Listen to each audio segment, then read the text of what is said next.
Баршаңызға сәлем, сіздермен бірге дәрігер невропатолог Ақжарқын Исқасқызы. УЗИда баланың басында су бар деп айтты. Баланың басындағы суды қалай кетіреміз және қалай емдейміз деп көп аналарымыз уайымдап сұрақ қойып жатады.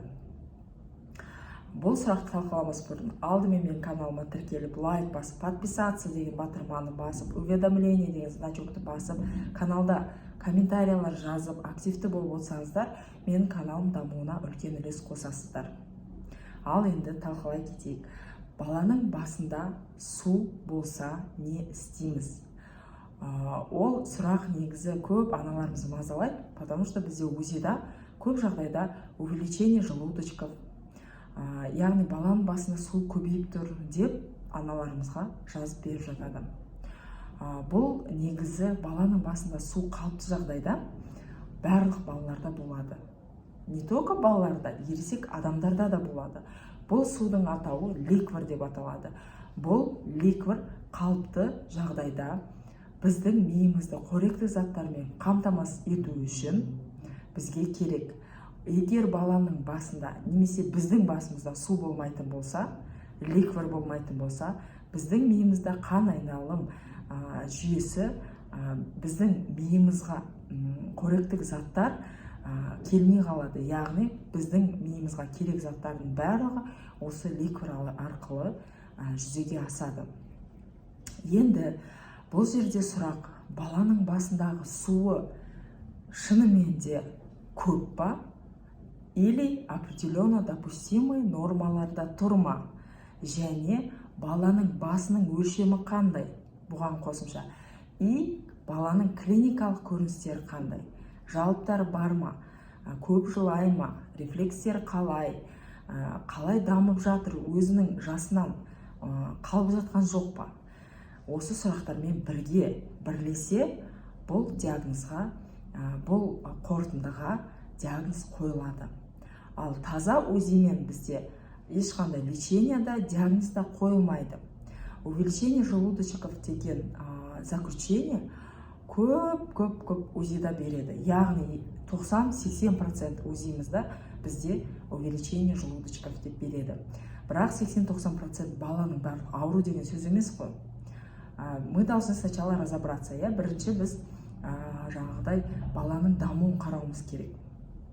Егер сіздің балаңыз жақсы дамып жатса, рефлекстердің бәрі норма болса, баланың аяғын жақсы тіреп тұрса, басын ұстауға тырысып жатса, және де өзінің жасына сай дамып келе жатса, уақытылы аунап жатса, уақытылы басын ұстап жатса деген сияқты, барлығы уақытылы болып жатса, бұл суға уайымдаудың қажеті жоқ.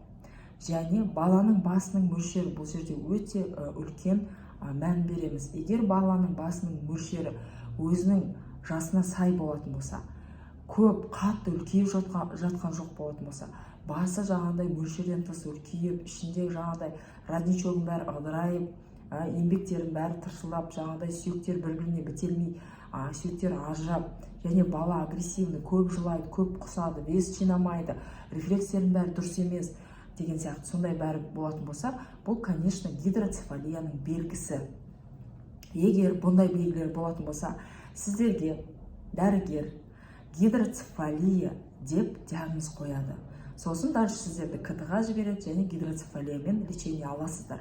Ал басқа жағдайлардың бәрінде, егер сіздің балаңыздың басының размері қалыпты, балаңыздың дамуының бәрі жақсы, ешқандай шағым жоқ, уақытылы вес қосып жатыр, рефлекстердің бәрі нормада болатын болса, баланың басындағы суды кетіруге тырыспай-ақ қойыңыз. Баланың басындағы суды толық кетіре алмайсыз, потому что ол су бізге керек. Просто бұл суды контрольда ұстап отырасыз. Яғни даму жағынан егер бала артта қалмайтын болса, тек қана наблюдение. Біз УЗИ бойынша ешқашан диагноз қоймаймыз. Баланың клиникалық жағдайына қарап қана диагноз қоямыз. Сондықтан баланың басындағы суды кетіретін әртүрлі мочегонный препараттар бізде қазір беріледі. Диакарб, налоксен, тағы да басқа. Бұл препараттарды жөн жоқ берудің қажет жоқ. Неге? Өйткені тағы да айтамыз, диакарб бізде мидың ішіне қысымды төмендетпейтінін дәлелдедік. Яғни бұл мочегонный препарат ағзадағы лишний жидкостьті шығарады, бірақ мидағы сұйықтықты азайта алмайды. мидағы сұйықтықты азайтатын тек қана операциялық ем. Яғни гидроцефалия диагноз қойылған кезде операция жасап мидағы сұйықтықты азайтады. Ал басқа дәрі-дәрмектің мидағы сұйықтықты азайтатын қасиеті жоқ. Сондықтан балаларыңызға артық дәрі-дәрмекті берудің алдында сіздер балаларыңызды клиникалық жағынан қарайсыздар.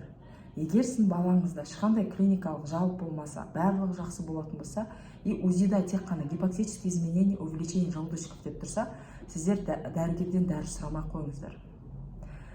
Сіздің балаңыз дені сау, значит, рефлекстердің бәрі идеальный болса, салмақ қосып жатса, жақсы еміп жатса и барлығы жақсы болатын болса, онда, скорее всего, сіздің балаңыз сау. Ал егер сіздерге гидроцефалия диагноз қойылатын болса, сол жағдайда ғана лечение жасау керек. Осы мәлімет сіздерге түсінікті болса, пайдалы болса, немесе қандай да бір сұрақтарыңыз болса, астына комментарияға жазып, бөлісіп, өзіңіздің балаларыңыздың басында су болған кезде қалай емдедіңіз, басқа аналарымызды білу үшін талқылап отырсақ болады. Каналға тіркелуді ұмытпаңыздар. Менімен бірге болып, осы видеоны көргендеріңіз үшін рахмет. Қандай тағы да сұрақ талқылағыларыңыз келеді, жаза кетіңіздер. Сіздерге пайдалы болуға тырысамын. Ауырмаңыздар, қош сау болыңыздар. Сіздермен бірге болған дәрігер невропатолог Ақжарқын Сытқазықызы.